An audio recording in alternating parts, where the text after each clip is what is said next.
안녕하십니까. 저는 원장 맡고 있고요. 영어 수업하고 있는 배순남 영어입니다. 만나서 반갑습니다.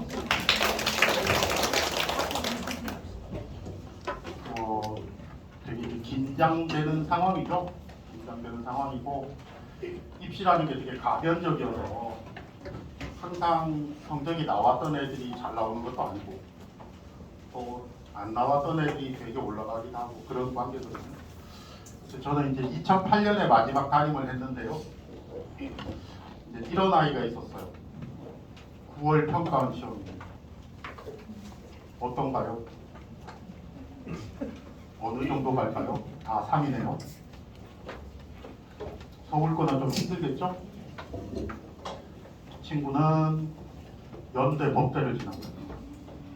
최근에 제가 좀 연락이 닿아요, 애들이랑. 지금 변호사 돼 있는 상태고요. 오늘도 되게 즐거운 소식이 하나 들려왔는데 저희 학원 졸업생인데 SK 하이닉스에 이번에 입사해서 제가 되게 기분이 좋습니다. 일요일날 질의응답 받아들인 친구예요. 그래서 저는 이제 또 알바생을 구해야 되거든요. 그런 어려움이 있죠. 그리고 이런 아이가 같은 반에 있었어요.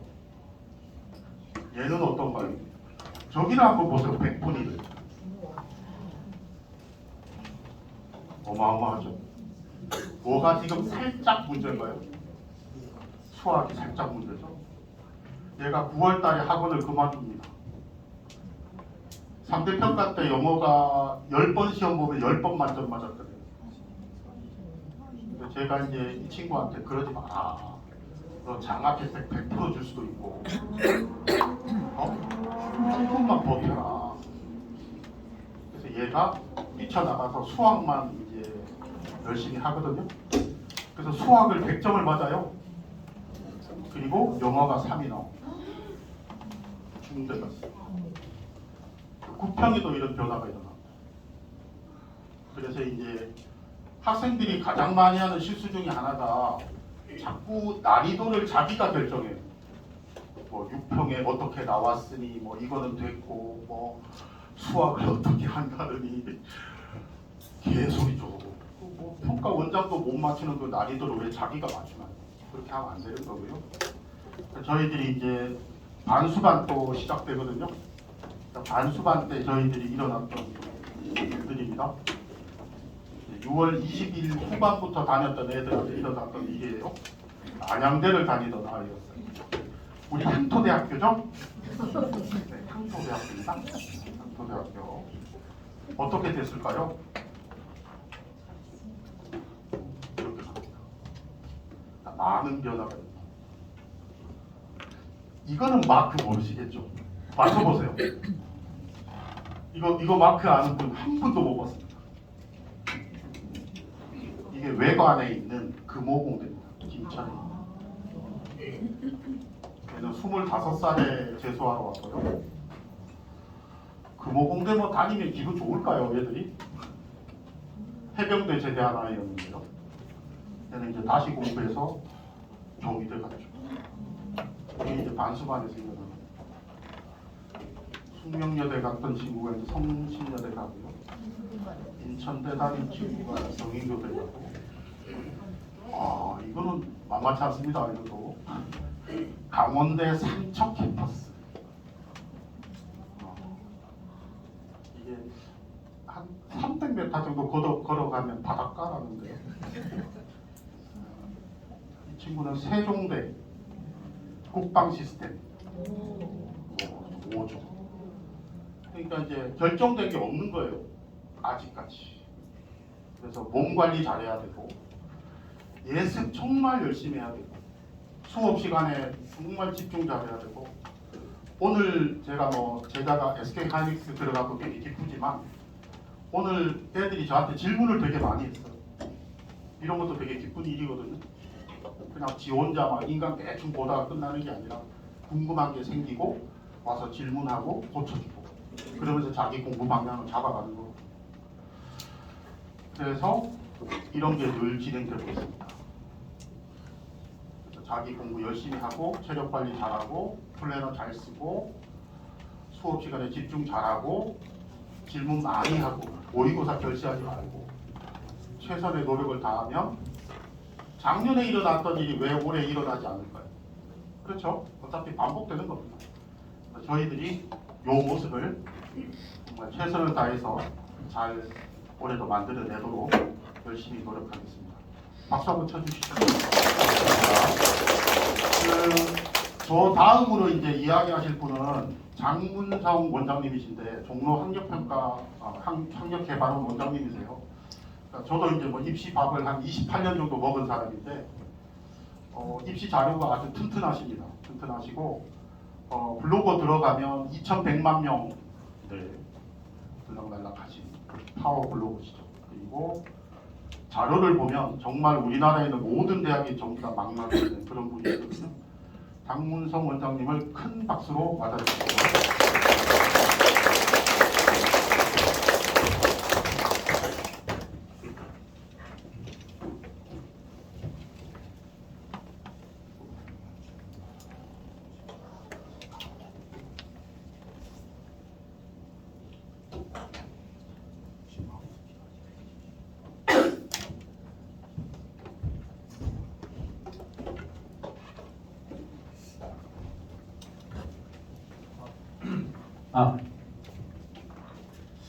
방금 소개받은 장문성 원장입니다. 반갑습니다.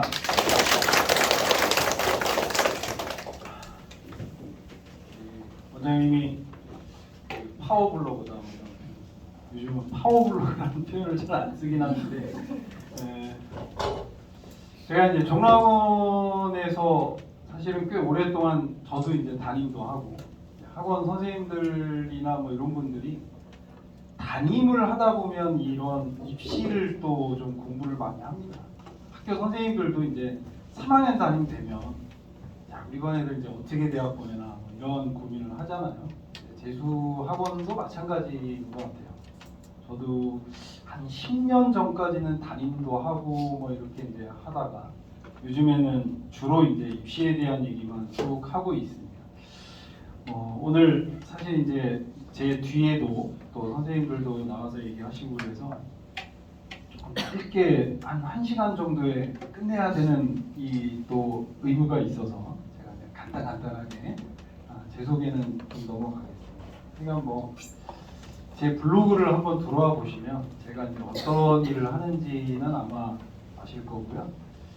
30년 동안 이 일을 한 건 아닙니다. 대부분 한 20년은 제가 지구과학을 가리키는 강사였고 이제 담임도 하고 그 뒤로 뭐 아시겠지만 이제 요즘에 다시 또 지구과학이 많이 줄어들잖아요. 또 한때 또 막 또 붐이 일어나기도 하고 그런데 그 풍파가 싫어서 이제 이쪽으로 딱 발길을 돌려서 나름 성공적인 삶을 살고 있습니다.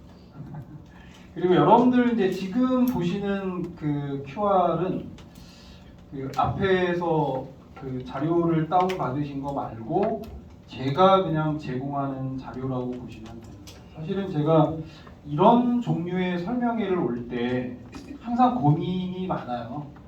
이제 뭐 학생들 수준도 다르고 아마 여기에는 뭐 재학생도 있고 또 졸업생도 있고 뭐 이런 상황이죠. 그러다 보면 어디에 초점을 맞춰서 어떤 얘기를 해야 될까 이제 고민을 하다 보니까 일단 자료를 좀 많이 드리는 그래서 자료를 대부분 드리고 이제 여러분들이 좀 판단하실 필요도 있을 거고 그래서 제일 위에 있는 그 폴더를 보시면 제가 올해 그 블로그에 이렇게 그 포스팅을 한 내용들 중에 이제 주요 대학들의 입시 결과를 쭉 정리한 내용들이 엑셀 파일로 다 올라가 있습니다. 그래서 한번 좀 보시고 제가 나중에 이제 이런 자료들은 다 모아서 한 번에 이제 뭐 입시 결과 자료집도 만들기도 하는데요.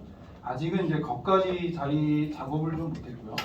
아시겠지만 이제 어디가에 지금 최근에 입시 결과 발표가 됐죠. 6월 5일이어서 제가 이번 자료집 만들 때는 그 작업까지는 제가 못했고 그래서 오늘 설명드리는 PPT에도 뭐 작년 어디가 기준 뭐 이런 것들이 조금 보일 겁니다. 그래서 이게 6월 5일날 그 자료 올라왔다고 뚝딱하고 막 일주일 만에 만들어지는 건 아닙니다. 얘네가 자료를 이렇게 긁어오기가 참 쉽지 않아요. 그래서 막 어떤 학교는 이렇게 손으로 쳐야 되는 경우도 있고 아직 안 올라온 학교도 있습니다. 제가 확인하기로 아직 아마 고대가 지금 안 올라왔는데 사실은 고대는 저는 다운을 받았거든요.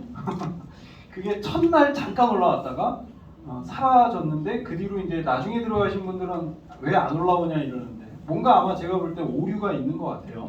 처음에 올라왔던 자료가 뭐 그런 거 있고 그 다음에 제가 좀 빨간색으로 해놓은 거는 제가 이제 블로그를 하다 보니까 그 갈 수 있는 설명회는 제가 직접 가서 녹음도 하고 사진도 찍고 뭐 이래서 그 정리해 놓은 파일들이 좀 있습니다. 그래서 필요한 그때 제가 뭐 많이는 못 가고 요 5개 정도를 지금 가서 그 설명회에 대한 내용은 혹시 못 가보신 분들은 저 폴더를 들어가시면 아마 사진 자료, 음성 자료 이런 것들이 있으니까 참고해서 보시면 되고요.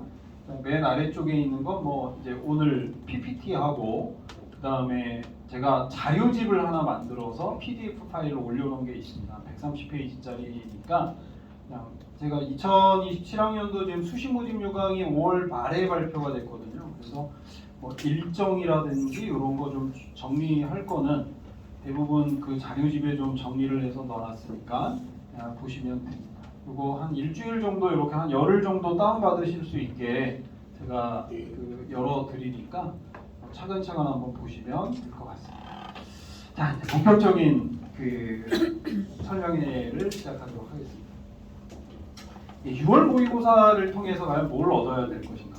네, 제가 생각할 때는 6월 모의고사는 이제 어떤 결정을 하는 데에도 되게 필요하고 또 앞으로 이제 남은 5개월 동안 우리가 뭘 해야 될 것인가도 이제 준비하는 과정에서 아마 여러분들이 해석을 좀 해야 될 거고요. 이게 이제 성적표는 7월 1일 날 나온다고 하니까 현재로서는 약간 가채점 결과를 갖고 예상하는 것들입니다. 너무 뭐 그 예상에 대해서 뭐 일희일비할 필요는 없고요. 이제 사실은 조금 늦게 재수를 한 학생들은 뭐 이제 겨우 한 3개월 했고 앞으로 5개월 남은 거고요. 뭐 고3들도 마찬가지잖아요. 그런 문제이기 때문에 대략 뭐 제가 이제 6월 모의고사에서 좀 말씀드리고 싶은 건 이런 겁니다. 예를 들면 지금 여러분들이 보시는 그 수능 5번의 국어 난이도입니다. 아시겠지만 저 표준 점수 최고점이 높으면 뭐 어떤 시험이에요? 어려운 시험이고 어렵고 쉽고 어렵고 쉽고 어렵고. 여러분들이 이제 요번 수능 체제에서는 마지막 시험이잖아요. 6번째. 이제 요 패턴으로 가면 올해는 국어는 어떨 거다? 쉽겠죠. 그런 정도라고 생각합니다. 수학은 점점 쉬워지는 경향도 좀 있습니다. 그리고 제가 이제 그 6월 모의고사를 보면서 항상 그 체감 난이도라는 게 EBS에 올라오거든요. 그거를 쭉 정리해 보면, 근데 이거는 이제 제가 생각할 때는 이론적으로 되게 의미가 있는 게 이런 겁니다. 평가원은 2번의 모의고사를 보잖아요. 6월하고 9월하고. 근데 제가 최근 몇 년 동안의 그 두 시험의 난이도를 보면 항상 한 번은 좀 어렵고 한 번은 좀 쉬웠어요. 작년 같은 경우는 6월이 굉장히 쉬웠고 9월은 또 상당히 어려웠고 결국 수능은 어때요? 좀 어렵다는 평이죠. 그 체제를 보면 제가 생각할 때 이제 6월과 9월이라는 이 두 번의 평가원 모의고사는 항상 한 번은 어렵고 한 번은 쉽고 내는 것 같습니다. 왜냐하면 평가원 입장에서 그렇잖아요. 이 수능이라는 게 변별을 하기 위한 시험이거든요. 근데 그 변별이 뭐 저 의대 가는 애들만 변별해서는 안 되잖아요. 그 밑에 이제 3등급 때도 변별을 해야 되고 이러기 때문에 이제 평가원 입장에서 좀 쉽게도 내보고 어렵게도 내보고 그래서 이제 수능은 적정 난이도로 내려고 노력을 합니다. 사실 노력을 하죠. 노력을 하는데 생각보다 이제 그 의미가 조금은 문제인데 근데 뭐 제가 볼 때는 수능은 쉽든 어렵든 그건 그렇게 중요한 건 아니에요. 제 입장에서 어떤 이제 상담을 하고 하는 입장에서는 시험은 어떨수록 좋은 것 같아요? 어려울수록 좋습니다. 학생들 입장도 사실은 그래요. 이게 어려울수록 이제 변별이 되게 잘 되면 내가 몇 점이니까 어디쯤 가면 되겠다가 그래도 좀 이렇게 명확해지거든요. 이게 뭐 예를 들면 이번 우리 6월 모의고사 국어 그 1등급 컷 보면 막 97, 98 막 이러잖아요. 한 2개 틀리면 2등급 될 것 같아. 1개 틀려야 겨우 1등급일 것 같아. 이 정도 지금 예상하고 있는데 이 정도가 되면은 이제 한 개 틀리고도 되게 불안하고 국어를 잘 봤다고 별로 이득도 없는 것 같고 뭐 이런 느낌이기 때문에 결과적으로는 내가 어디를 써야 되지 고민을 하게 됩니다. 그래서 이번 그 6월 모의고사를 갖고 사실 우리가 이제 고민해야 될 부분은 이런 거죠. 대부분 이제 재학생들이나 뭐 재수생들도 마찬가지일 텐데요. 기본적으로 이제 9월 달에 수시 원서를 쓸 때 내가 과연 어디를 써야 될까에 대한 고민을 일단 6월 모의고사를 갖고 고민합니다. 왜냐하면 재학생들 입장에서는 3월, 5월 모의고사가 재학생들끼리 본 거기 때문에 그것만 갖고는 좀 뭔가 부족해. 그러니까 졸업생이 들어온 이번 모의고사 결과를 갖고 내가 어떤지를 판단해야지 이 생각을 할 거고 졸업생들도 마찬가지죠. 보통은 이제 사설 모의고사를 대부분 보는데 그 사설 모의고사는 또 주로 누가 봐요? 졸업생들이 봅니다. 재수생들이 주로 보다 보니까 이제 재학생들끼리 껴서 한 3, 40만 명이 봤을 때 과연 나는 어떨까 이런 고민이고 특히 이제 졸업생은 하나 또 비교하는 게 뭘까요? 작년의 나와 이제 올해의 나를 또 비교하겠죠. 그래서 작년에 6월은 내가 어땠는데 올해는 어떻구나. 뭐 이런 것들을 이제 비교하는 시험이다 보니까 사실은 난이도가 뭐 중요한 건 아닌데 제 경험으로 보면 이번에 이제 6월이 쉬웠다면 9월은 어때야 돼요? 어려울 겁니다. 이제 여러분들은 이제 어떤 걸 판단하셔야 되냐면 내가 쉬울 땐 내가 어떻게 반응을 했고 9월에 어렵다면 나는 또 어떻게 반응을 하는가. 졸업생들은 작년 경험도 있고 이제 올해 또 경험도 있으니까 아 내가 확실히 작년보다는 뭐 이런 점이 좋아졌구나 이런 것들을 판단하시면 되지. 아까 이제 원장님도 얘기하셨지만 시험이 뭐 쉽게 나오든 어렵게 나오든 내가 뭐 공부를 살살 할 수는 없잖아요. 그런 것들인데 뭐 기본적으로 패턴을 보면 6월, 9월은 난이도가 다르고 일반적인 수능은 몇 월의 난이도를 따라간다? 9월을 따라가는 편이라고 저는 이제 경험적으로 생각을 해봅니다. 뭐 이런 건 이제 한번 참고해 보세요. 합격선 이런 건데 제가 몇 가지 이제 합격선들을 쭉 다양하게 넣어드렸어요. 그래서 제 기준으로 보면 이번 시험은 한 250점 정도, 국어, 수학, 탐구 점수 다 합쳐서 250점 정도면 그래도 인서울은 무난하게 할 수 있지 않을까? 뭐 이런 정도의 느낌으로 아마 보시면 대충 맞지 않을까 생각을 합니다. 조금 어렵게 제가 이제 커트라인을 잡는 경우도 좀 있고요. 좀 쉽게 그냥 현재의 상황만 놓고 보는 경우도 있고요. 또 하나는 뭐냐면 이제 우리가 그 6월 달에 보통 졸업생이 한 8, 9만 명 정도 들어옵니다. 한 8만 명? 지금 이제 접수자 기준으로 보면 9만 몇천 명인데 얘네가 실제 응시하는 인원은 한 8만 명 좀 안 되거나 이제 8만 명 초반대 정도 되거나 이 정도 될 겁니다. 근데 실제로 저희가 지금 예상하는 최종 수능의 접수자 기준으로 보면 졸업생이 적어도 19만 명, 아마 많으면 약 20만 명 가까이 갈 수도 있다. 그 이유는 제가 좀 이따 말씀드리겠지만 이렇게 졸업생이 좀 더 많이 들어왔다고 생각하면 제가 좀 전에 보여드린 것보다는 조금 더 짜게 생각을 하고 접근하시는 게 좋고요. 저는 뭐 이제 제일 좋은 거는 사실은 이게 원점수로 어느 대학 갈 수 있느냐를 따지는 건 진짜 옛날 방식이긴 합니다. 근데 이제 그냥 설명회를 하다 보면 대략 아웃라인을 잡아드려야 되니까 이 얘기를 말씀드리지만 이제 사실 국어가 몇 점이고 수학이 몇 점이고 탐구가 몇 점이냐에 따라서 대학 수준은 하나 정도는 왔다 갔다 합니다. 똑같은 원점수라 그래도 실제 표준 점수가 10점까지도 차이 나거든요.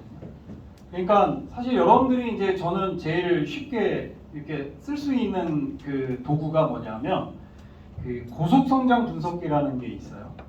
제 아까 자료실 폴더에 보면 참고 자료에 그것도 넣어드렸거든요. 이거 아마 다음 카페에 가서 다운 받으시면 되긴 하는데 뭐 또 잘 모르시는 분들은 그냥 제 폴더에서 다운 받으시면 내가 이렇게 몇 점을 넣으면 어느 대학을 갈 수 있는지가 한눈에 보이는 엑셀 그 도구입니다. 그래서 그걸 보시면 제일 좋아요. 제가 볼 때 그게 무료로 다운 받을 수도 있고 현재 우리가 그냥 무료로 막 볼 수 있는 자료 중에는 그래도 그나마 제일 그냥 보기 좋지 않을까? 그리고 여러분들이 생각할 때 내가 뭐 예를 들면 고려대를 가고 싶다면 난 몇 점을 도대체 맞아야 되는 거지? 그러니까 내 점수를 넣어봐도 되지만 이제 가상의 점수를 넣어서 내가 몇 점까지 올려야 내가 원하는 학교를 들어갈 수 있는지도 판단하실 때 되게 편하게 볼 수 있는 도구입니다. 그래서 그런 것들로 실제로 해보시는 게 좋아요. 뭐 몇 개 틀리면 어디 가더라 이런 건 진짜 그냥 설명회나 이런 거 그냥 쉽게 이렇게 예를 들기 위해서 하는 거지. 실제 점수가 250점인데 어떤 학생은 표준 점수가 10점 높을 수도 있고 어떤 학생은 떨어질 수도 있거든요. 그러니까 그런 걸로. 왜냐? 우리 원점수로 가는 건 아니잖아요. 표준 점수를 구해봐야 사실은 되는데 이것도 사실은 7월 1일 날 성적표 나와봐야 정확한 표준 점수가 나오니까 제가 좀 전에 말씀드린 이제 고속성장 분석기도 7월 1일 실채점 결과가 나오면 다시 업그레이드 돼서 이제 또 최종판이 나올 거예요. 그런 걸 한번 보시면 됩니다. 영어 얘기를 조금만 해보겠습니다. 영어 난이도라는 게 2018학년도 절대평가가 된 이후에 쭉 보면은 확실히 조금씩 다르죠. 작년에는 되게 어려웠다는 건 이제 아실 테고요. 그래서 막 평가원이 사과문도 발표하고 이러지만 그게 참 제가 볼 때는 이 1등급 비율 때문에 그런 거거든요. 2등급 비율만 하더라도 뭐 재작년보다 조금 낮긴 했지만 아주 크다고 볼 수는 없고요. 3등급쯤 가면 오히려 재작년보다 더 많았어요. 근데 얘네들 얘기는 거의 안 하죠. 여기만 자꾸 얘기를 합니다. 그래서 야 영어가 어렵게 되면 다들 어떤 생각을 하는지 아세요? 아, 최저 기준 충족률이 어떨 거다? 낮아질 거다. 근데 제가 볼 때는 그런 거는 이제 의대 정도를 갈 때는 그게 중요한 문제예요. 그냥 의대 최저 기준은 막 1등급이 2개, 3개가 있어야 되니까 영어가 1이냐 2냐에 따라 뭐 차이가 많을 수밖에 없겠죠. 그런데 보통 이제 우리가 일반적으로 생각하는 그 최저 기준이라는 게 조금 높은 학교들이라고 하는 뭐 고대, 그죠? 뭐 중앙대, 또 한양대 이런 데들이 보통 얼마예요? 3학 7이잖아요. 그러면 뭐 2등급 2개, 3등급 하나 있으면 충족되는 건데 그렇게 따지면 뭐 생각보다 그렇게 큰 차이가 없을 수도 있을 겁니다. 한 2그룹 정도 돼야 뭐 국민대, 숭실대 이런 데 가면 최저 기준은 얼마죠? 2학 6입니다. 3등급 2개 있으면 되니까 작년 영어 시험으로 봐도 3등급은 오히려 재작년보다 더 많았거든요. 그럼 당연히 그들 대학의 최저 기준 충족률은 어땠을까요? 더 높아졌죠. 낮아지지 않습니다. 그냥 우리는 내 수준이 어디냐에 따라 이거를 봐야 될지 이거를 봐야 될지 뭐 이런 것도 결정되기 때문에 이번 6월도 영어가 좀 어려웠다고 하죠. 뭐 기관에 따라 뭐 3.5% 예상하는 데도 있고 한 뭐 4. 몇 %대들을 대부분 예상하는 것 같습니다. 좀 어려웠던 것 같은데 최근에 이제 영어에 대한 논란은 이거였어요. 야 진짜 시험이 어려운 거야. 애들이 공부를 못하는 거야. 뭐 이 두 가지인데 사실은 영어가 절대평가가 된 다음에 학생들이 영어에 투자하는 시간은 확실히 줄었고요.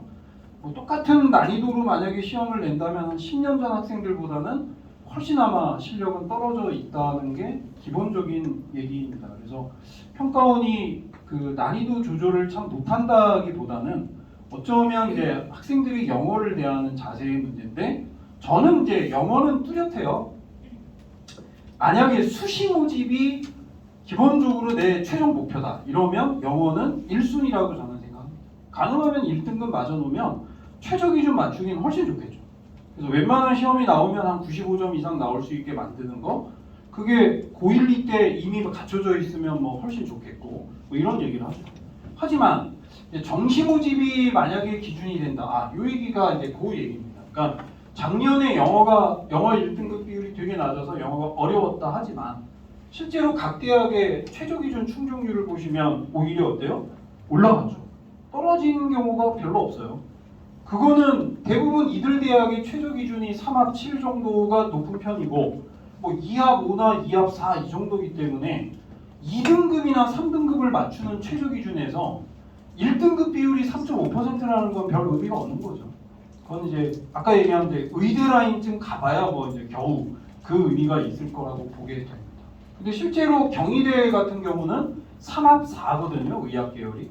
1등급 2개, 2등급 하나가 있어야 되는데도 실제로 최저 기준 충족률은 더 올라갔습니다. 1등급 비율이 그렇게 치명적이라고 생각할 필요는 없겠죠. 근데 여러분들이 기본적으로 정시 모집에서 영어의 반영 비율을 보시면 어때요? 되게 낮잖아요. 보통 10%, 15%밖에 안 되기 때문에 실제로 저는 뭐 정시 모집을 목표로 만약에 준비를 하는 학생이라면 영어는 항상 4순위다.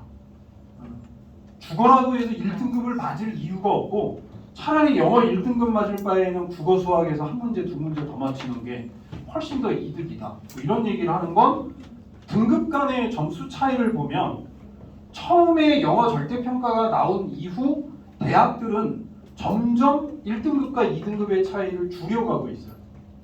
작년 같은 경우에도 보면은 경희대가 1, 2등급 차이를 없애버렸거든요. 성균관대 같은 경우는 이렇게 변환 표준이라 해서 영어, 그러니까 수능의 난이도, 영어의 난이도에 따라 1, 2등급 차이를 조정해서 발표를 합니다. 지금 결정되는 게 아니라 수능 채점 결과가 나와야 이제 우리는 1, 2등급 차이 얼마 줄 거야 그랬을 때 2024학년도에 영어 어려웠을 때는 그냥 차이 없이 그 다음에 조금 쉬워졌을 때는 뭐 한 1점 차이 뭐 이런 식으로 조절하니까 정시가 목표인 학생들은 영어는 목표가 몇 점이면 돼요? 80점 이상입니다.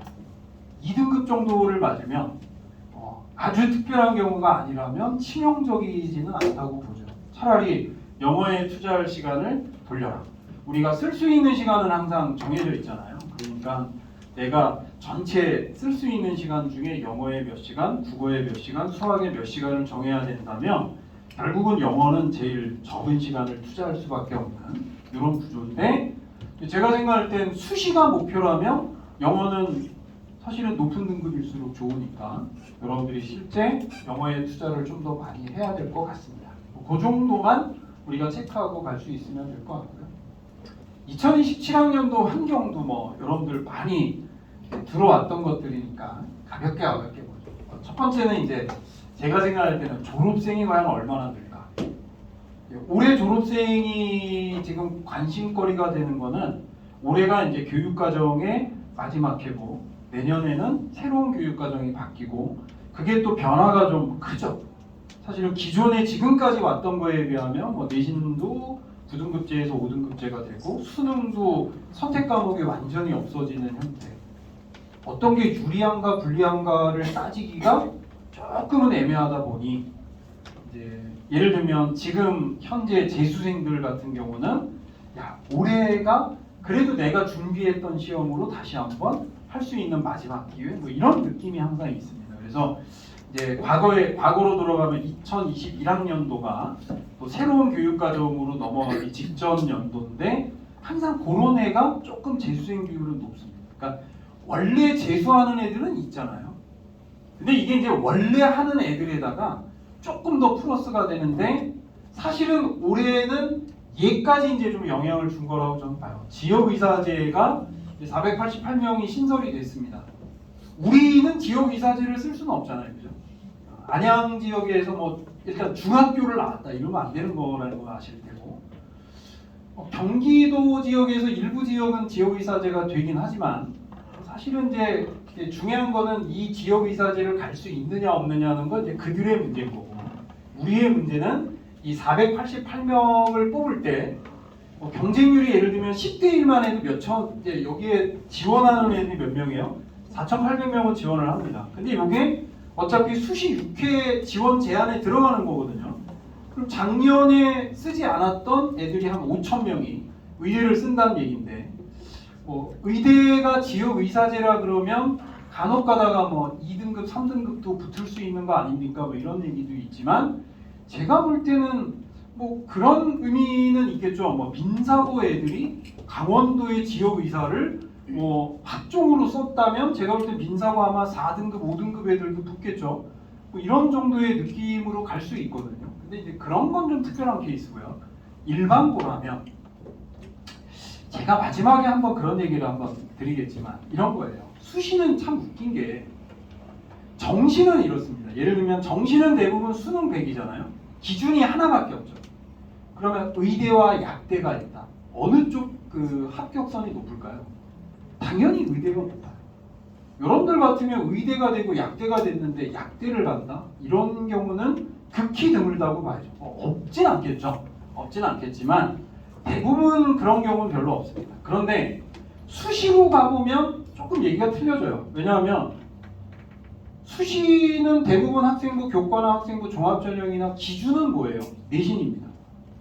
그런데 의대 합격선과 약대 합격선을 비교해보면 반드시 의대가 높다 이렇게 얘기할 수가 없습니다.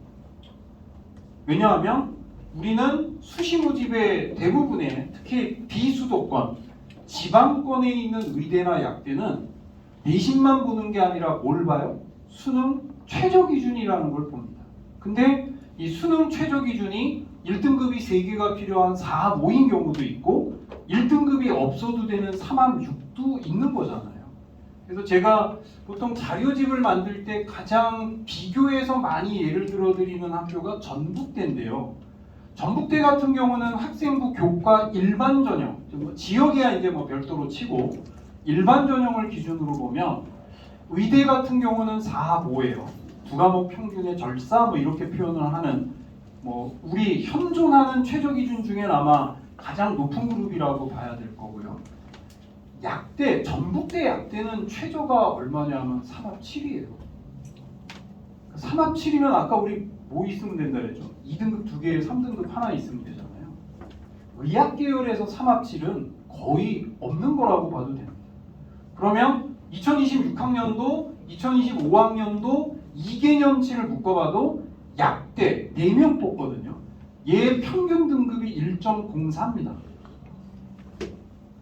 의대는 1.25면 붙습니다. 그러니까 실제 우리가 지역의사제는 10년 동안 의무 공부도 해야 되고 여러 가지 제한 조건이 있어서 애들이 별로 선호하지 않을 거야 이러지만 그러다 보니 의대들이 최저 기준을 설정할 때 일반 전형에 비해서 1등급 정도를 낮춰놨어요. 그래서 3합 5나 3합 6이 되게 많습니다. 3합 7인 경우도 있고요. 이러다 보니까 제가 생각할 때는 지역의사제가 애들이 꺼리기는 하지만 뭐 이러잖아요. 우리가 좀 전에 전북대 약대를 1.04가 갔대. 이러면 선생님 1.03인데 왜 약대를 갑니까? 의대를 가면 되는 거 아니에요? 물론 걔도 의대를 가고 싶었겠죠.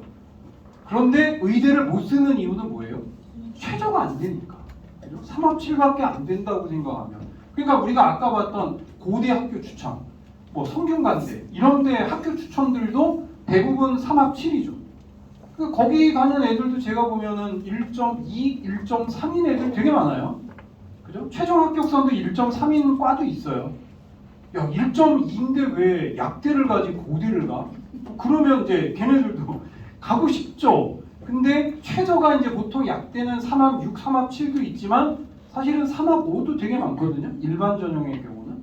그러니까 3합 5를 맞추면 약대를 가고 4합 5를 맞추면 의대를 가고 그거를 못 맞추고 겨우 3합 7을 맞추면 그냥 고대를 가고 이거예요. 그래서 수시라는 거는 제가 볼 때는 결국은 내신 성적이 중요하긴 하나 그건 이제 기본 조건이고 일반적으로는 최저를 결국 4합 5를 맞추냐 뭐 3합 5를 맞추냐 뭐 3합 7을 맞추냐에 따라서 내가 의대를 가거나 약대를 가거나 뭐 아니면 그나마 뭐 그냥 일반 학과를 가거나 이 정도의 차이라고 생각을 할 수 있습니다. 그래서 사실은 이 졸업생의 비율이 뭐 조금 늘어나는 건 이제 현실적으로 지금 계속 나타나고 있고 또 지역의사제가 생김으로 해서 영향을 받을 수 있는 범위는 제가 보면 이제 의대는 당연히 영향을 안 받습니다. 왜냐하면 지역의사제는 의대 중에서는 제일 낮은 급이라고 봐야 되니까 이제 의대 일반 전형이나 지역인재 전형은 아마 지역의사제의 영향을 안 받을 거라고 보기는 하는데요. 보통 이제 치대 일반 전형도 아마 지역의사제보다는 좀 높다고 보는 거고요. 그럼 보통 이제 제가 생각할 때는 지역의사제의 영향을 받는 건 어디부터?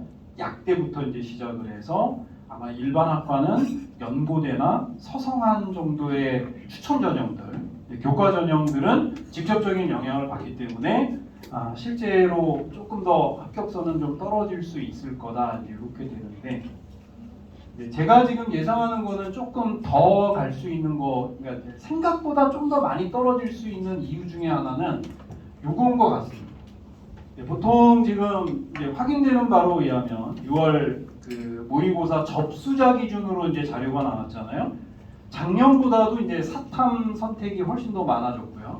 그만큼 과탐 선택이 적어졌다는 얘기는 어떤 의미도 되냐면 일단 과탐을 선택한 애들의 등급이 생각보다 좋지 않을 수 있습니다.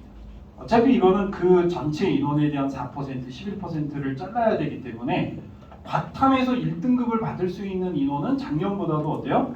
더 줄어들었는데 여전히 지방 의대나 뭐 약대, 의학 계열은 과탐을 필수로 응시해야 되는 학교들이 꽤 있는 거고요.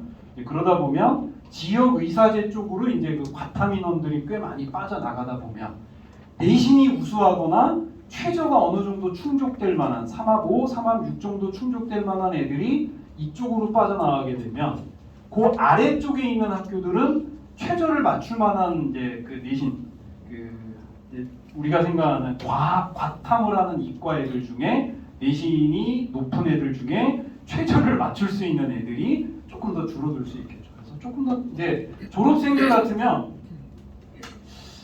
이제 2028이 발표한 건 아시잖아요, 그죠? 그 2028의 그 상황을 보면 내년에 추천 전형들은 대부분 졸업생은 지원이 안 돼요. 그래서 사실 올해 재수생들은 이제 모두 할 수 있고 이제 교과 전형도 쓸 수 있는 어쩌면 이제 졸업생의 마지막 해라고 봐야 되기 때문에 한 번쯤 도전해 보시는 건 좀 필요합니다. 작년에 자료가 지금 발표된 학교 중에 이제 대표적인 학교 한양대입니다. 한양대 같은 경우는 재수생까지 교과 전형 쓸 수 있거든요. 한양대가 발표한 걸 보면은 작년 그 학교장 이제 학생부 교과 추천형에 졸업생의 비율, 재수생의 비율이 24% 정도 됐대요. 전체 지원자의 한 4분의 1이 졸업생이었는데 실제로 붙은 인원, 등록 인원은 34% 정도가 졸업생이었다고 합니다. 두 가지를 우리가 알 수 있죠. 재수생들도 꽤 많이 쓴다. 그리고 또 하나는 지원자보다는 합격자의 비율이 높다는 건 그만큼 졸업생이 최저를 맞추는 확률이 좀 더 높은 것 같다. 이제 이 정도를 알 수 있기 때문에 그러니까 졸업생들도 올해는 그런 면들을 좀 생각해서 내가 내신은 좋은데 아무리 생각해도 9월 모의고사까지 봤는데 한양대를 정시로 쓰기는 좀 쉽지 않을 것 같아. 그러면 교과로도 한번 도전해보는 건 의미가 있을 거라고 생각합니다. 이런 그래프는 여러분들이 요거예요. 내년에는 어때요? 색깔이 바뀌는 건 뭐가 바뀐다? 교육과정이 바뀐다. 그래서 2022 교육과정은 여기까지는 갈 것 같아요. 한 6, 7년 정도의 비율이니까 한 2034학년도까지는 2022학년도가 되고 지금 2022 대종교육과정으로 갈 것 같고 그 다음에는 이제 또 새로운 교육과정이 되는데 이 새로운 교육과정은 이제 또 다른 신세계가 될 거예요. 왜냐면 학생 수가 이제 막 30만 명, 20만 명대로 줄어드는 이제 지금까지와는 전혀 다른 또 대학 입시가 저는 이때쯤 아이가 은퇴를 한번 해보려고 합니다. 새로운 입시까지는 그래서 막 서술형 수능도 지금 얘기가 나오고 있고 뭐 여러 가지 얘기가 나오고 있는데 어떨지 모르겠어요. 그래서 졸업생들이 사실은 이것도 제가 잠깐만 말씀드리면 2023학년도에 졸업생의 숫자가 15만 7천 명이었거든요. 그 전까지 대부분 한 14만 몇천에서 15만 몇천을 왔다 갔다 했는데 2024학년도에 갑자기 17만 명으로 뜁니다. 여기서 여기로 가면서 한 2만 몇천 명이 뛰었어요. 어떤 일이 벌어진 걸까? 이제 우리가 생각을 해보면 사실은 수능이 바뀐 건 2022잖아요. 그죠? 2022에도 별로 변화가 없었어요. 사실은. 근데 갑자기 뜬금없이 2024에 바뀐 건 여러분들이 뭐 아시는 분들은 아시겠지만 서울에 있는 주요 대학 16개가 정시 모집 비율을 40%로 맞췄던 애가 2023학년도입니다. 그러니까 요 해에 정시를 치러본 애들 입장에서는 어떤 생각을 하는 거예요? 정시도 이게 해볼만 하네 이 생각을 아마 2023학년도에 했을 거고 그래서 이제 그해 애들이 대거 뭐를 해요? 재수를 합니다. 그래서 이제 17만 명대가 이제 오고 작년이 18만 명을 넘어섰고요. 올해는 뭐 제가 볼 때는 무조건 19만 명은 넘을 것 같고 그게 19만 몇천 명이 될지는 한번 좀 더 가봐야 되지 않을까. 그래서 역대 아마 최대 졸업생들과 함께 이제 여러분들이 입시를 치러야 되는 거고 그게 이제 6월 접수자에서 이미 9만 6천 명까지 늘어난 걸 보면 제가 지금 예상하는 것들이 대략 맞습니다. 왜냐하면 작년에 8만 9천 명이었는데 실제 수능에서 18만 명이 넘었었거든요. 그러면 뭐 대략 한 1만 명 정도 이제 늘어난다고 보면 19만 명까지는 기본적으로 채울 것 같고요. 거기서 이제 몇천 명이 지역 의사제 때문에 또 재수하는 애 뭐 이런 거 따지다 보면 한 19만 몇천 명은 분명히 될 것 같다. 이런 생각입니다. 정시 비율이 올해가 최대 뭐 이런 거는 그러니까 올해 정시라는 거를 좀 이렇게 너무 놓지 마시고 특히 여기에 이제 졸업생들 같은 경우는 열심히 이제 수능 공부하는 학생들이다 보니까 제가 항상 정시 비율이 올해가 최대라는 건 맨 위에 있는 게 이제 2028 이번 4월 말에 발표된 통계 자료입니다. 올해보다는 확실히 한 4,000명 정도가 줄었습니다. 그 대표적인 학교는 서울대, 연대, 한양대, 동국대입니다. 요 네 개 학교가 정시 비율을 30%로 줄이면서 대략 1,000명 이상이 지금 줄었기 때문에 어쩌면 올해가 정시 비율로나 인원으로 보면 이제 역대 아마 마지막 그 최대치가 되지 않을까. 그 이유는 저는 이제 좀씩 계속 줄어들 거라고 보기 때문에 사실은 재학생들 입장에서 내년에 이제 재수를 해야지 이러다 보면 제도가 바뀌고 이런 것보다도 제가 볼 땐 정시 비율이 좀 줄어든다는 게 어쩌면 제일 불리한 조건이 아닐까 이런 생각이고요. 주요 대학들은 여전히 정시를 그래도 많이 뽑는다는 거는 제가 2026, 27, 28 자료를 보여드리지만 전국에 있는 대학을 기준으로 보면 생각보다 정시 비율이 한 20%밖에 안 되지만 주요 대학들은 여전히 거의 40%를 뽑고 있기 때문에 그냥 저는 재학생들 중에서도요 내가 내신이 그렇게 좋지 않아 이렇게 되고 모의고사는 그래도 좀 나와 이러면 남은 5개월 동안 조금 더 수능을 집중해 보면 최근에 학생들이 수능 준비에 좀 지구력이 딸립니다. 제가 볼 땐 그래요. 수능은 내신하고 좀 달라서 좀 긴 시간 동안 집중해서 이렇게 앉아서 좀 버티는 힘이 있어야 되는데 그런 것들이 좀 부족하다 보니 의외로 이제 나중에 가보면 야씨 수시가는 것보다 정시가 더 쉬웠을 수도 있겠다 이런 생각이 드는 학생도 있을 수 있습니다. 그래서 너무 제가 이제 상담하다 보면 재학생은 원래 정시가 안 된다 이렇게 자꾸 단정을 짓고 자꾸 최저를 맞추고 교과로 가면 어디 가고 교과는 좀 부족하니까 학종을 가기 위해서 3학년 1학기 학생들을 어떻게 채우는 게 좋을까요? 막 이런 고민을 하는데 제가 생각할 땐 모의고사 꽤 잘 나오고 있거든요. 그러면 그런 거 고민하지 말고 좀 열심히 수능 공부하면 될 것 같은데 그게 이 선입관이 있어서 그런지 모르겠는데 제가 항상 하는 얘기가 그거예요. 재수생은 원래 공부를 못해서 떨어져 갖고 재수하는 거예요. 그러니까 재수생은 무조건 공부를 잘한다는 생각을 좀 버리시고요. 재학생도 하면 나름대로 잘 나올 수 있다는 생각을 해. 그걸 안 해서 안 나오는 거라고 생각을 하셔야지 재학생은 해도 안 된다는 건 도대체 어느 기준인지 잘 모르겠습니다. 그래서 본인의 상황, 이제 6월 평가 모의고사를 봤으니까 기준을 한번 세워보시라는 얘기예요. 내가 수시로 갈 수 있는 학교가 어디쯤 되고 정시로 갈 수 있는 학교가 어디쯤 되는지는 지금은 이제 그 비교를 해보셔서 비슷하다면 제가 생각할 땐 정시가 더 넓은 거일 수 있어요. 근데 이제 어떤 학생은 내신은 한 1등급 후반대 되는데 모의고사 성적은 국민대, 숭실대도 아예 안 되고 인서울도 안 되는 학생들도 있잖아요. 그럼 괴를 하는 수 없죠. 그러면 이제 노선을 바꿔서 뭘 맞추는 걸로 수능은 최저 맞추는 걸로 가고 그럼 이제 최저 맞추는 목표는 2합 5, 2합 6 이런 거는 의미가 없어요. 제가 아까도 보여드렸지만 기본적으로 2합 6 정도 되면요 예를 들면 숭실대 같은 경우 작년에 발표된 자료를 보면 2합 6인 경우에 수능 최저 기준 충족률이 80% 정도 됩니다. 거의 영향력이 없어요. 예전에 숭실대가 최저 기준이 2합 4일 때도 있었거든요. 한 4, 5년 전에.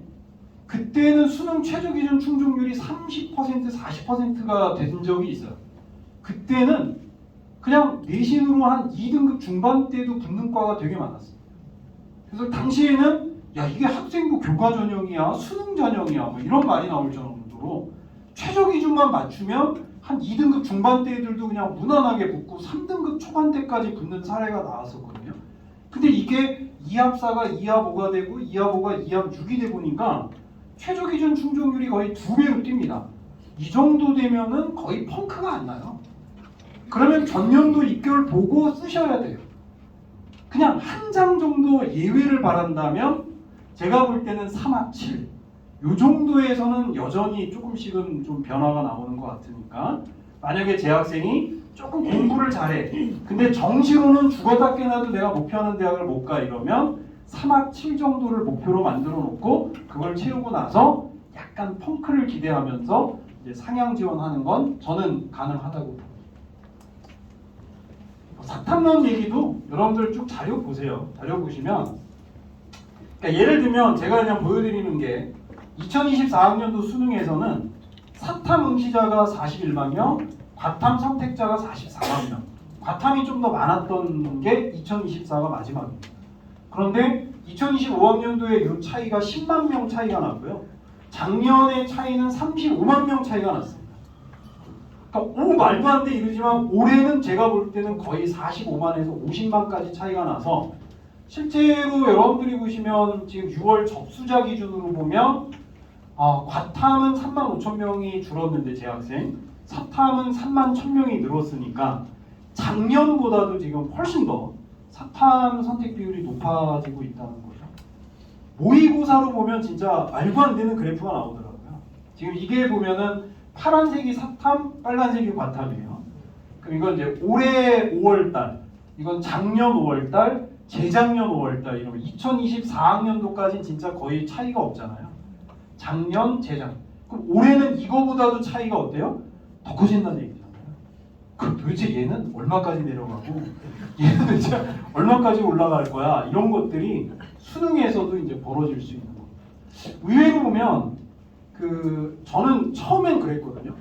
사탐으로 가는 애들은 재학생이겠지 뭐 이런 생각을 했는데 평가원이 작년, 재작년부터 졸업생은 몇 명이 사탐을 했고 재학생은 몇 명이 했는지를 구분해서 발표를 해준 걸 보면 실제로 인원은 뭐 재학생이 워낙 많으니까 전체 절대수로 보면 재학생이 더 많이 간 것처럼 보이지만 실제로 여러분들 재학생은 30만 명 중에 3만 명이 간 거니까 3만 명이 들었으니까 몇 퍼센트 드는 거죠? 10% 들었지만 졸업생의 경우는 6만 명인데 18,000명이면 거의 어때요?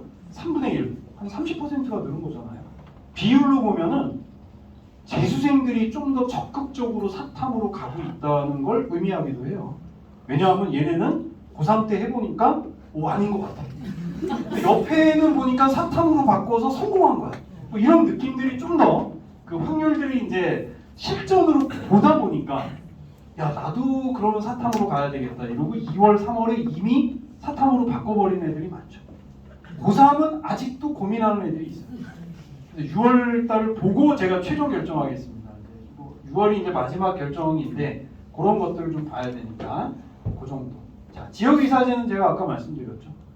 그러니까 이래저래 제가 볼 때는 지역이사제도 1.5등급 안쪽의 애들이 아마 주로 쓰게 될 거고요. 그 영향을 주로 받는 건 한 서성한의 추천 전형까지는 영향을 직접적으로 받을 수 있을 거다. 이 정도 생각하고 지원하시면 됩니다. 이런 거는 성균관대가 발표한 자료 중에 예외적인 경우 성균관대 대부분 학교장 추천 자연계열은 1.7등급 안쪽에서 다 합격선이 형성이 돼요.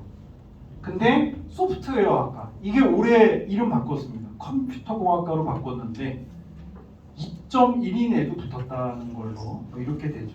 근데 뭐 대부분의 애들은 여기서 붙습니다. 그래프가 여기까지 가면은 제가 볼 때 여기 한 2명쯤 있을 거예요. 그런 정도인데 제가 생각할 때는 그랬습니다. 아까도 제가 말씀드렸지만 3학 7이나 이 정도 라인의 최저 기준은 생각보다 좀 어려워할 수 있습니다. 그래서 내가 만약에 이런 전략인 거죠. 내가 정시로는 어디 못 간다. 성대는 죽었다 깨나도 못 간다. 근데 내신은 1등급 후반대는 된다. 3학 7은 맞출 수 있다. 그러면 하나 정도는 잘 찍어서 어디를 써보면 돼요. 맞추기는 쉽진 않습니다. 근데 제가 볼 땐 로또 맞추는 것보다는 쉬울 수 있습니다. 왜냐하면 경쟁률이라는 걸 보면서 쓰거든요. 기본적으로 이렇게 펑크가 나는 학과를 고르는 첫 번째 조건은 뭘까요? 경쟁률은 어떨수록? 낮을수록. 이 첫 번째 조건이기 때문에. 근데 경쟁률만 낮으면 안 되고요. 소프트웨어 학과가 인기 학과일까요? 비인기 학과일까요? 인기 학과입니다. 인기 학과라는 얘기는 충원이 많이 돕니다. 추합이 많이 놀기 때문에 이런 문제가 생길 수 있어요. 그러니까 여러분들이 나중에 이제 펑크나는 과를 저보고 자꾸 찾아달라고 하는 경우가 있는데 그런 건 찾기 어렵습니다. 여러분들이 직접 찾으셔야 돼요. 왜냐하면 첫 번째 조건은 뭐라고요? 경쟁률이 낮은 거. 그럼 어떻게 알아요? 원서 접수할 때 경쟁률이 나오니까 최대한 마지막 날 마지막까지 지켜보고 근데 그 중에 이제 하나를 잘 찍어야 됩니다. 왜냐하면 마지막 날 경쟁률이 낮으면 나중에 경쟁률이 어떨 수 있다? 높아질 수 있다. 뭐 이런 게 있으니까 적절히 잘 찍다 보면 운이 좋은데 그 경쟁률 낮은 학과가 모두 높아야 돼요. 충원율도 높아야 되니까 최근 3년간 충원율을 한번 체크를 해보시고 그 중에 충원율이 높은데 상대적으로 경쟁률 낮은 걸 찾으면 됩니다. 제가 하나 알려드린 거예요. 근데 이게 생각보다 의외로 좀 맞아요. 그래서 한 20개 정도 학과가 있으면 그 중에 실제로 딱 찍어볼 수 있는 건 2-3개. 그 중에 이제 운이 좋으면 하나가 걸릴 수 있는데 그래도 2.1은 돼야 돼요. 막 3.0 이런 애들이 있으면 쉽지 않습니다. 그러니까 제가 아까 얘기했지만 성균관대는 의외의 결과를 바라더라도 한 1등급 후반대 정도는 돼야 되는데 한 1.8, 1.9가 되면 사실은 정상적으로 붙기는 어려워요. 최근 3년간의 이결을 보면. 근데 한 1.9나 2.0, 2.1까지는 그렇게 한번 써보실 수 있습니다. 2028학년도에는 제가 요거 제일 중요하다 그랬죠. 정시 비율이 올해까지보다는 확실히 줄어요. 나머지 이런 거는 그렇게 중요한 건 아니에요. 정시 비율이 줄었기 때문에 재수를 했을 때 내가 뭔가 수능을 잘 봐서 정시로 가야지라고 하는 게 확률적으로 좀 뭐예요? 떨어집니다. 그런데 18,000자리는 있으니까 내가 갈 자리 하나 정도는 있긴 있어요. 그래서 이제 어쩔 수 없으면 하긴 해야 되는데 사실은 확률은 좀 떨어진다. 이런 것들입니다. 자, 마지막으로 결국은 여러분들은 이게 제일 중요하다는 건 뭐 다들 아실 겁니다. 그래서 제가 좀 전에 얘기했지만 6월 모의고사 성적을 가지고 최대한 내가 정시에서는 어느 정도 경쟁률을 갖는가를 잘 체크를 한번 해보세요. 근데 본인의 상황에 따라서 보수적으로 생각을 하실 경우도 있고요. 어떤 경우는 조금 더 그냥 기분 좋게 생각하는 것도 있습니다. 그러니까 예를 들면 6월 평가원 모의고사에 나온 100분위가 있는데 이게 실제로 가면은 저는 좀 떨어뜨리는 게 맞거든요. 왜냐면 졸업생이 좀 더 많이 들어오니까. 실제로 이제 보통 수학 1등급, 국어 1등급이 수능에서 딱 채점이 되고 나면 그 1등급을 안에 차지하는 비율은 졸업생이 좀 더 많아요.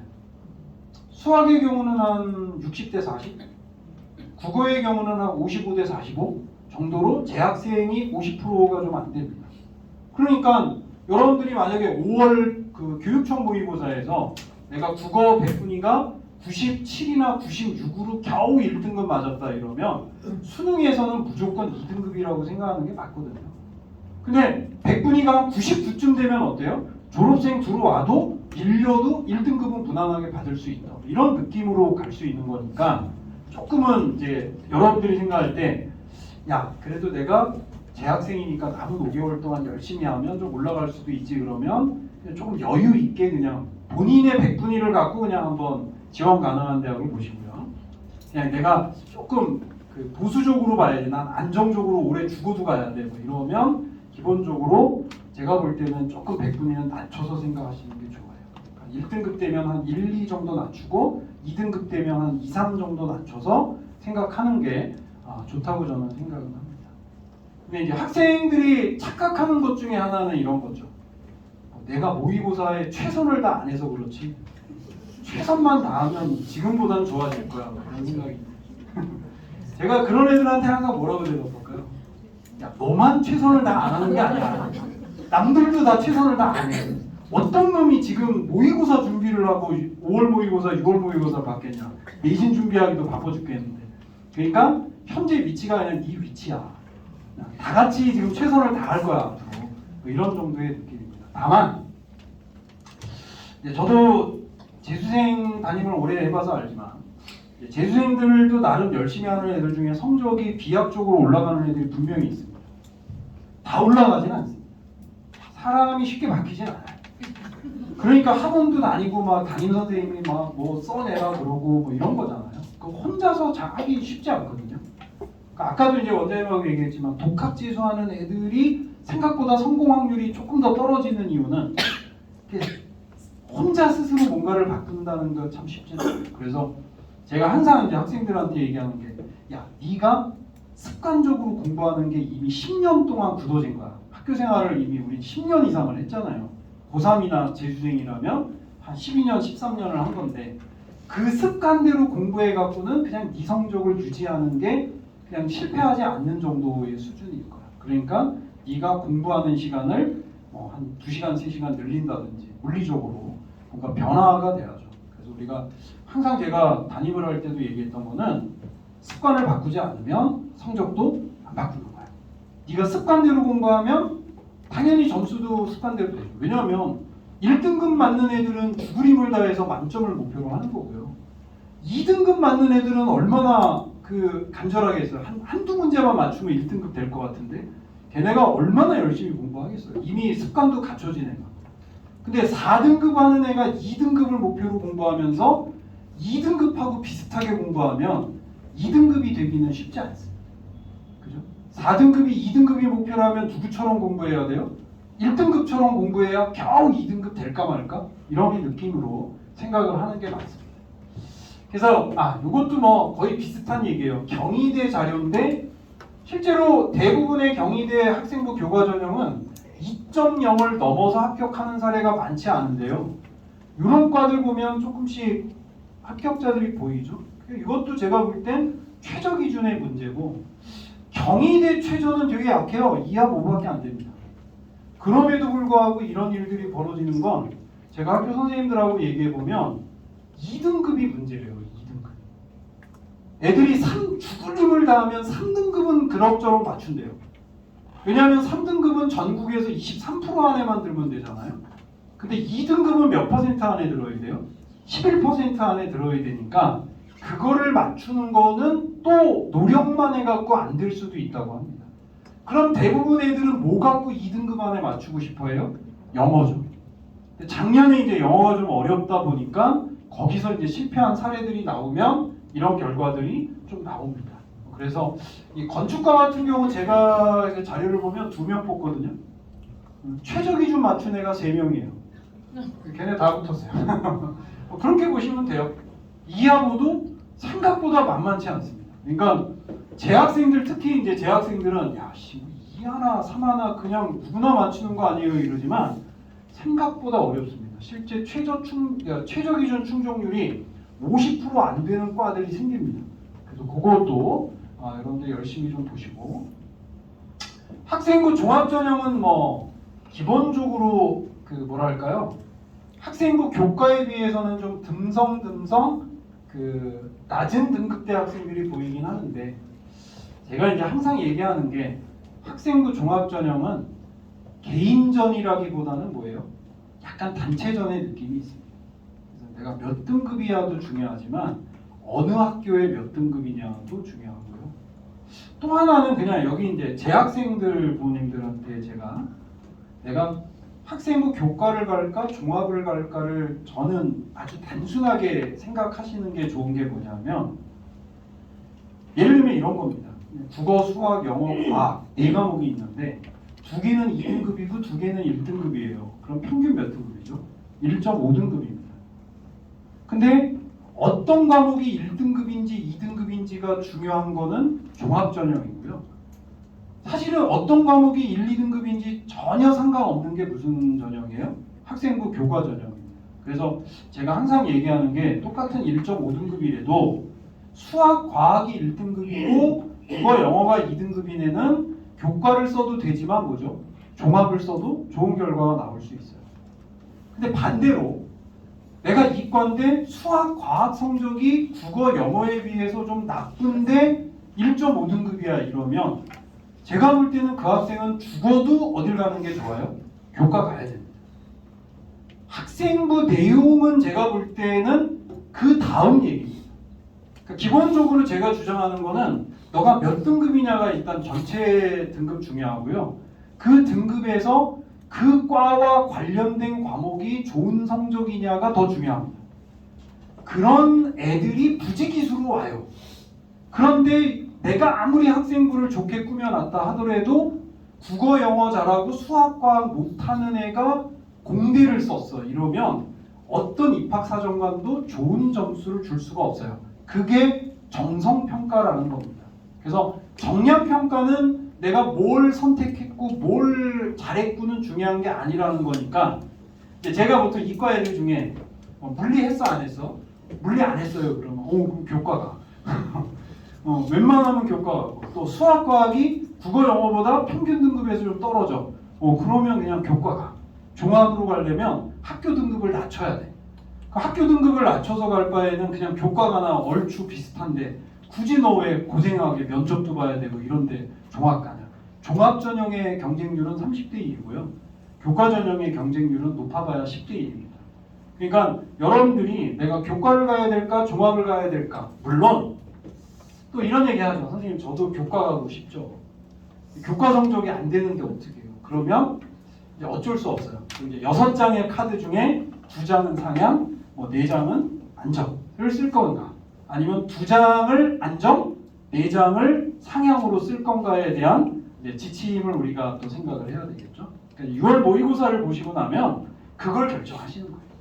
근데 안정 2개, 상향 4개를 썼다는 얘기는 모두 각오를 하고 재수도 각오를 하고 이런 느낌으로 올해는 접근을 하시는 게 필요하다는 겁니다. 그래서 이런 그 입결은 여러분들 어차피 보시는 거잖아요. 그리고 입결의 순서는요 우리가 알고 있는 순서가 거의 바뀌지 않습니다. 여러분들 같으면 연대 붙고 성대 붙었어요. 어디 가실 것 같아요? 연대 가죠. 성대 붙고 경희대 붙었는데 경희대 갈까요? 의학 계열이 아닌 이상 그런 일은 거의 일어나지 않습니다. 그러니까 몇 년치의 평균 그 입결을 정리를 해봐도 이 대학의 순서라는 게 사실은 거의 바뀌지 않는 건 어쩔 수 없는 거예요. 근데 종합 전형으로 가보면 기본적으로 이제 일반고의 평균, 전체 평균이 좀 다를 수 있다는 거. 요거는 이제 성균관대가 지금 발표한 자료거든요. 융합평이라고 하는 학생부 종합 전형에서 공학 계열의 일반고 평균은 1.85, 전체 평균은 2.4예요. 그럼 이 전체 안에는 누가 또 들어가 있을까요? 자사고나 과학고가 들어가 있겠죠? 걔네들은 아마 3등급대 애들도 붙는 애들이 꽤 있을 테지만 일반고 애들은 제가 볼 땐 거의 2등급 안쪽이 돼야 되는데 이게 아까 제가 교과 합격서 보여드린 거 보셨나요? 그때 얼마 넘지 않았죠? 1.7 안 넘었잖아요. 그러니까 1.7 안쪽은 아니더라도 한 1.78, 9 정도는 돼야 뭐를 쓸 수 있는 거다? 학생부 종합전형을 쓸 수 있는 거예요. 그 안에서 뭐 잘하면 좋아요. 수학, 과학 잘하면 좋고 물리 했으면 좋고 물리 안 했으면 웬만하면 안 쓰고 이런 것들은 공학 계열인데 물리도 안 한 애가 겨우 1.89 맞아갖고 써보겠다? 이러다 보면은 생각보다 확률이 떨어집니다. 그래서 여러분들이 상향 지원으로는 쓸 수 있겠지만 합격선이 1.85인데 나도 한 1.8 되니까 물리 안 했어도 써면 되지 않을까 이러지만 생각보다 아마 합격할 확률 그렇게 높지 않을 거예요. 그런 거 생각하시면 됩니다. 문과의 경우도 이렇게 보면 보통 1.7은 좀 넘죠. 문과는 한 1.9 안쪽에서 이제 형성되는 게 일반적인데 2.0 넘어가는 과 2개가 있었어요. 이런 것들도 제가 생각할 때 이제 최저 기준의 영향력 이렇게 보시면서 지원 전략들을 짜시면 돼요. 학종은 훨씬 범위가 넓죠. 그거는 상위 15개 대학 정도가 되면 일반고 애들로만 합격 범위가 나오진 않아요. 그러니까 이제 특목고나 자사고 정도 되면 2등급대, 3등급대 애들도 붙기 때문에 근데 이 앞쪽에 서울대, 연대, 고대 이러면 아무리 특목고 자사고래도 2.5 안쪽으로는 들어와야 돼요. 그런 것들을 여러분들이 보실 수 있으면 되겠죠. 정시도 비슷합니다. 그래서 이 학교 순서 나중에 PPT에서 보시면 그냥 우리가 알고 있는 서연고, 서성한 이렇게 가요. 다만 이제 가나 다군이 있다 보니까 조금 이제 어긋나는 경우들이 있는 거죠. 그래서 제가 이제 항상 주장하는 게 입시 결과는 한 3년치 정도를 평균해서 보시면 내가 어느 정도 안정권으로 써도 될지 아니면 상향으로 써야 될지 정도는 여러분들이 스스로도 충분히 판단하실 수 있어요. 그런 정도들을 이제 앞으로 계속 보셔야 됩니다. 그래서 좀 전에 이 전형들에 대해서는 제가 교과를 써야 될까요? 종합을 써야 될까요?는 확실히 말씀드렸잖아요.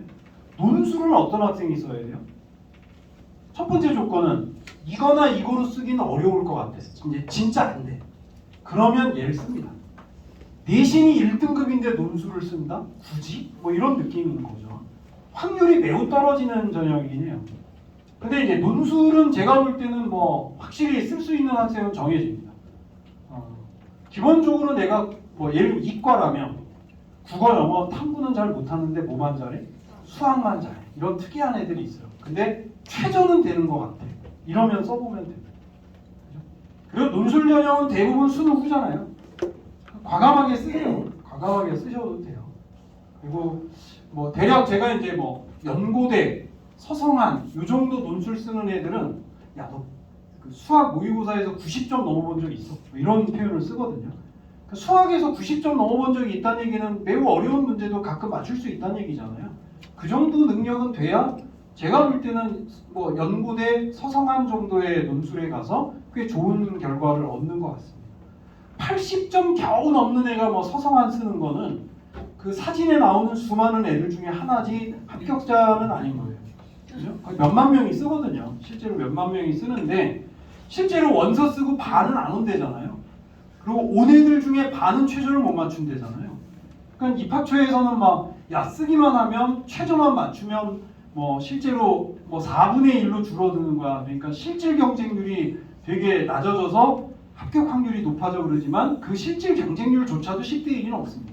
이제 그런 정도로 생각을 하시면 돼요. 문과는 국어 성적이 좋다고 논술을 잘 쓰는 건 아닌 것 같아요. 국어 안에서도 독서 파트를 내가 얼마나 좀 또 잘하느냐 뭐 이런 것들이 있는데 하여간 논술은 좀 특화된 경우들이 좀 있어서 그런 정도가 아니고 쓰는 경우는 좀 들러리일 가능성이 많습니다. 그런 것들. 정시는 뭐 개인전입니다. 그냥 수능 점수 최대한 높이면 되고요. 어디까지 높일지 고민하면서 공부하는 게 아니죠. 무제한으로 공부를 하는 거니까 열심히 하는 게 필요합니다. 이 얘기는 제가 아까 학종과 교과에 대한 얘기에서 설명을 드렸고 이것도 학종에 필요한 거고 여전히 정시 많이 뽑는다는 얘기 말씀드리는 거고 뭐 종합전형이나 교과전형 중에 제가 좀 특이한 게 이 빨간색입니다. 중앙대 성장효인재하고 성균관대 융합인재가 학생부 종합전형인데 3합 6의 최저를 적용하면서 기존의 교과전형의 3합 7보다 조금 더 센 최저를 적용하고 있습니다. 최저만 맞추면 열심히 도전해 보겠다는 학생들이 많아서 경쟁률은 뭐 한 30대 1을 바라볼 것 같기는 합니다. 그래서 그런 느낌으로 만약에 3합 6을 맞출 수 있는데 다만 이건 면접이 없고 이건 면접이 있어요. 그래서 중대 성장형 쪽이 좀 더 이제 그 매력 있는 카드긴 한데 웬만한 학생이 성대만 붙으면 만족스러울 것 같아요. 그래서 써볼 기회는 분명히 있을 거라고 생각합니다. 2그룹 대학의 학생부 종합은 최저는 없습니다. 면접이 있느냐 없느냐인데 면접이 수능 전이냐 후이냐 하니까 여러분들의 조건에 따라 보통 졸업생은 이걸 많이 써야 될 거고 재학생 중에는 요 밑에 있는 쪽도 아마 쓸 수 있는데 제가 올해 보니까 이 관운대 뭐 이런 가천대가 면접 일정이 좀 겹치더라고요. 작년보다. 아시겠지만 올해 수능 날짜가 작년보다 6일이 뒤로 갔거든요. 똑똑한 입학처는 면접 일정도 일주일을 뒤로 가야 되는데 별 생각 없는 입학처가 작년하고 똑같은 일정으로 잡아서 엄하게 중복이 안 되던 학교가 중복이 되는 케이스가 지금 나타나고 있습니다. 그래서 이런 학교들이 조금 일정에서 조금 얘기가 되더라고요. 제가 자료집에 보시면 그런 일정들 정리해 드렸으니까 한번 좀 보시고 이거 앞에서 한번 봤던 거고 제가 아까 숭실대 얘기도 한번 말씀드렸죠. 2합 4일 때가 있었어요. 2023학년도에. 그때 최저 충족률 보면 40%. 전학과 평균이 40%라는 얘기는 학과별로는 40% 안 된 학과도 꽤 많았다는 얘기잖아요. 실제로 뭐 합격자의 그 등급을 보면 2등급 후반대, 3등급 초반대 학생이 붙은 사례 많이 나왔는데 요 비율 올라가는 거 보시면 진짜 2합 6쯤 오면 그냥 속된 말로 개나 소나 웬만하면 다 맞춥니다. 80% 정도라면 그 정도의 느낌으로 가기 때문에 지금은 이제 그런 펑크 나는 과를 기대하는 건 오히려 성균관대, 한양대, 중앙대 이런 데들이 펑크가 나지 이 2합 6대에서는 제가 볼 땐 펑크 잘 안 나는 거예요. 그러니까 여러분들이 그러니 2합 7은 얼마나 더 충족률이 높게 서울과기대 이런 데 2합 7이거든요. 절대 펑크 기대하지 마시고 정상적으로 먼저 쓰는 게 필요할 겁니다. 제가 아까 얘기한 전북대, 약대와 의대 입결을 보시면 어느 정도 이제 차이가 나는지 충분히 아실 수 있을 겁니다. 그래서 내가 의대를 가고 싶은데 뭐 1.3, 4, 5 정도의 내신 등급이야 이러면 대부분 이런데 4합 5를 충족해야 돼요. 근데 전북대 같은 경우는 4합 5인데 반드시 수학은 비적 기하봐야 되고 탐구는 무조건 과탐 응시 조건입니다. 그러니까 예를 들면 이 최저 기준 충족 조건의 응시 조건과 충족 조건이라는 표현을 저는 쓰는데요. 예를 들면 연대 같은 경우가 수시 모집에서 수학은 반드시 미적을 봐야 된다 이렇게 되어 있지만 과탐은 과탐을 봐야 된다고 되어 있거든요. 탐구는 과탐을 봐야 된다고 되어 있는데 이게 조건이 응시 조건은 아니에요. 그러니까 예를 들면 그 연대 추천형의 그 최저 기준 조건이 뭐냐면 영어 3의 별도고 국어 수학 탐구 중에 2합 5를 맞추면 되는데요.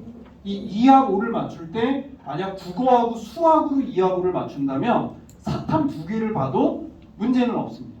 그러니까 최저를 충족을 할 때는 사탐은 쓸 수가 없다예요. 사탐 하나, 과탐 하나를 봤다면 과탐 하나는 쓸 수 있습니다. 이런 느낌이니까 여러분들이 실제 이제 모집 요강을 보시면서 조금만 좀 체크를 해보실 거는 특히 이제 의학 계열 생각하시는 분들은 이 조건이 응시 조건인지 충족 조건인지 그래서 내가 사탐 하나 정도는 봐도 되는 건지 반드시 과탐 2개를 봐야 되는 건지 이런 것들을 좀 따져보실 필요도 있으니까 그런 것들 참고해서 한번 보시면 될 것 같습니다.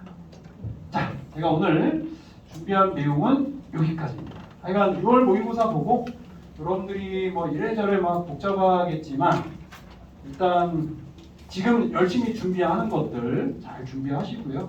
7월 1일 날 성적표가 나오고 전체 채점 결과가 나오고 나면 다시 한번 이제 고민을 해야 될 거고 그때는 제가 볼 때는 이제 재학생들 같은 경우는 기말고사도 이제 어느 정도 이제 조금 있으면 끝나잖아요. 그럼 이제 내신 성적도 어느 정도 마무리가 되고 모의고사도 3월, 5월, 6월 3번의 평균이 있을 테니까 제가 아까 표현한 수시에 합격 가능한 학교와 정시에 합격 가능한 학교가 지금보다는 조금 더 뚜렷해질 수 있을 겁니다.